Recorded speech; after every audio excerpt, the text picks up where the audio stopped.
Hello YouTube. So in this video we're gonna try out this TPMS sensors. These sensors were made in China. They are for Nissan, Renault and Mitsubishi Motors sensor. They work on the frequency of 433 megahertz.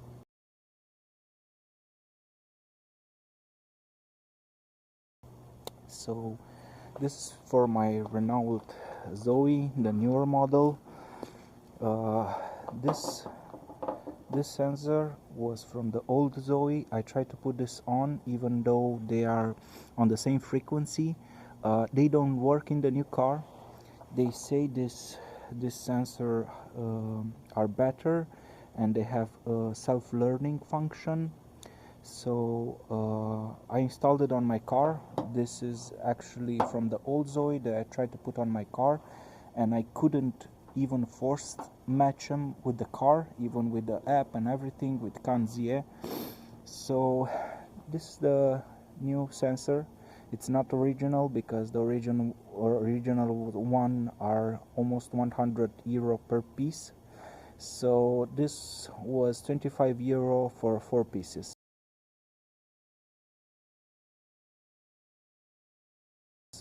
Let's hope it works.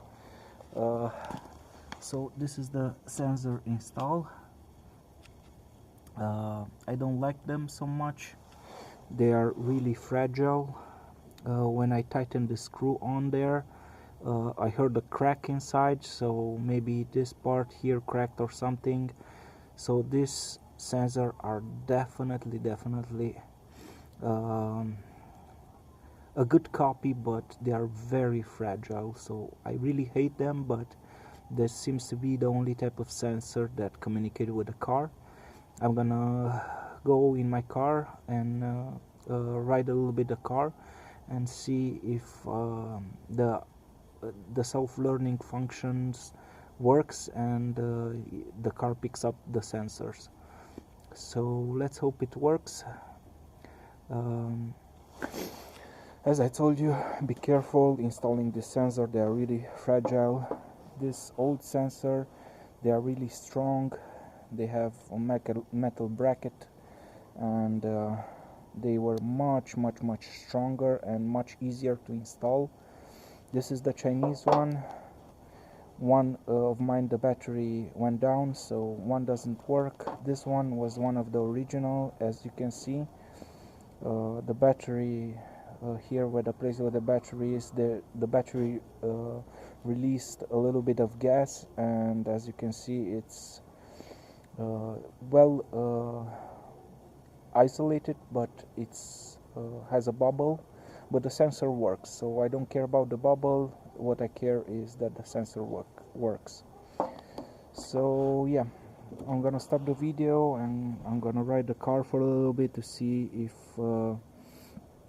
the sensor picks up. If I start the car now,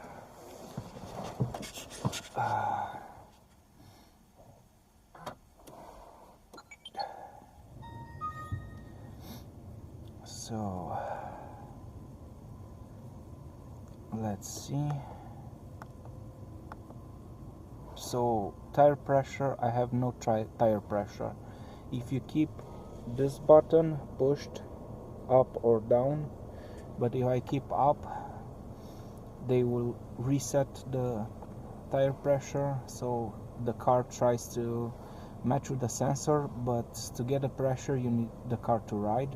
Another reason that I hate the sensor is, as you can see, the older one, it's lower profile, so the sensor, the part here doesn't reach out from the rim, and you cannot touch them on the sidewalk or in something else. But the newer one is longer, and you cannot do nothing. You cannot order the smaller valve. They only have like big valves. There's only a standard valve. This one it's like 4 or 5 millimeters smaller. As you can see here, if I go here, the valve, the valve stands out. So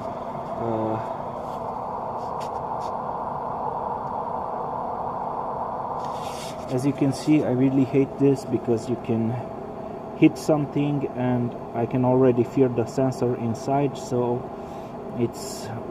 I really hate this design. They are really cheaply made, they are made to break, and also when you change the tires, you always have to change the stem, so they did this built-in obsolescence. I really hate it, but this is what we have. I cannot do nothing. I tried the old sensor. They are on the same frequency. The old sensor is on the same frequency, but it's written here 443 and here 443, but they don't communicate with the car. So yeah, let's hope that the auto learning function works,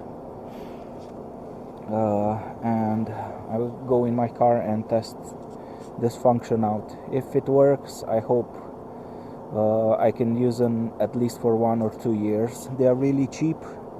The original sensor are quite expensive, and it's a poorly made design, made to always change the stem. And this is plastic, this is metal here, you have metal in here, so they are made, this metal usually bends, and I had ones that are bent. For example, this one, it's bent a little bit, but they still work and they are not so fragile. This one, when I try to tighten this screw, you can already hear something cracking, so really poor design. So yeah, I'm gonna go close my garage and go for a ride with the car, so the car can pick up the auto learning sensor. Let's see if it works. So zero up to see how many kilometers I have to see to go to see if the auto learning function works. We're gonna zero out the kilometers. Let me see. So this is trip. We're gonna put it to 0. Okay, we're gonna turn off the air and we're gonna go for a ride, and let's see.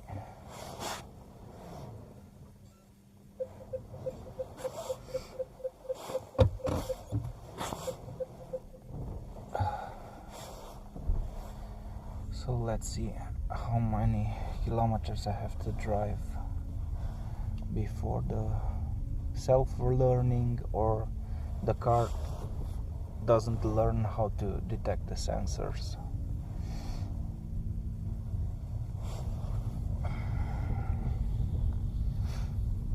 I will be really amazed if the new sensor wouldn't need any programming. That will be an odd thing to see the self-learning capabilities of the new sensor. Maybe that's why they put the new sensors in. That's the selling point, that the new sensor have self-learning capabilities. But they could have used the older design. They already had the mattress, the how they call it, the production line set up for the old sensor, so they didn't need to do a new line. But maybe the old sensor had older technology, but they could move the new technology in the old housing. But everything is built to have obsolescence, so the battery is cold, so I have limited electronic braking. But yeah, let's go for a trip and see how much I need to go before the car picks up or doesn't pick up the new sensors.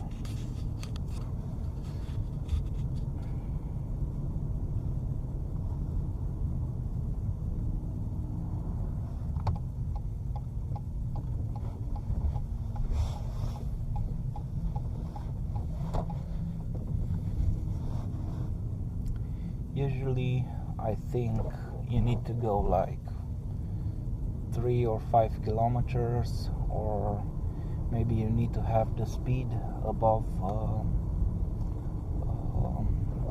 a certain speed so the sensor can send a signal to the car.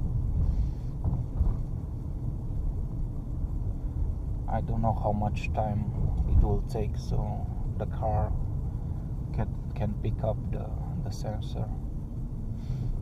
If the car doesn't pick up the sensor, I will get the flashing orange light, and I will need a OBD scanner and writer to plug it in and to write manually the ID codes. That's why I bought the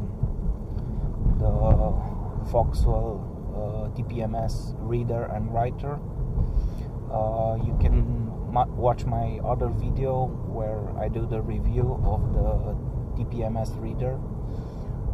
I bought it because sometimes you have the sensor in the wheel and you cannot read the ID, so you have to take the tire off and it costs money.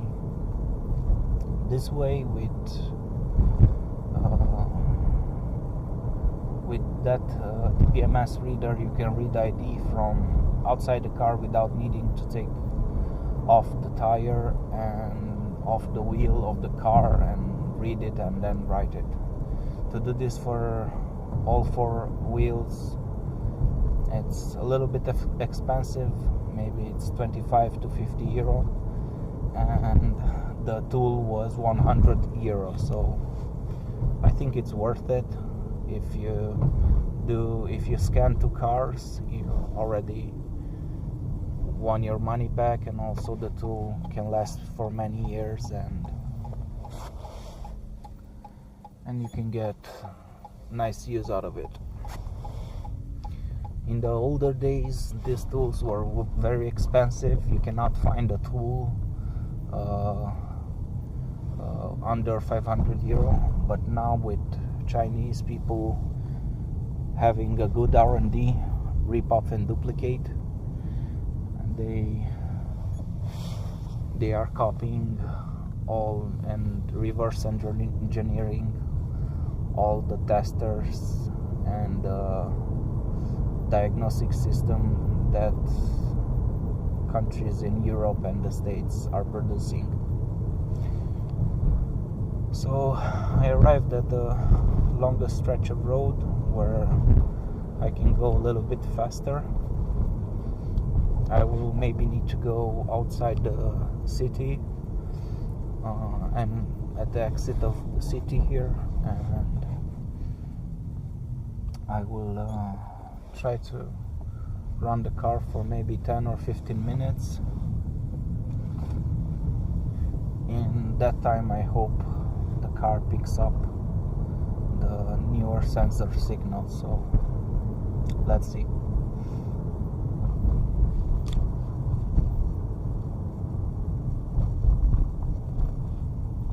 Yep, so as you can see, we already have 1 wheel that the car picked up, so that's 2.5 kilometers, so we already have 1 wheel, so that's nice. The auto learning function works, at least for 1 wheel. The car picked up, so they definitely have, yep, you have to do like 3 kilometers. We already have like 2 wheels, in total 3 wheels, so I still need, yep, and we got the other wheel. So you need to do about 3 kilometers, and let's see how much is the time. So we have 7 minutes of riding the car, so usually it takes like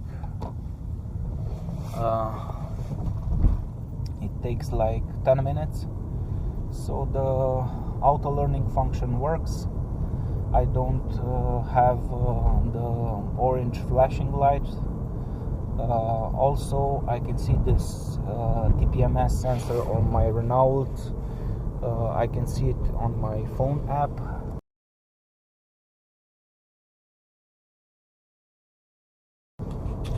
So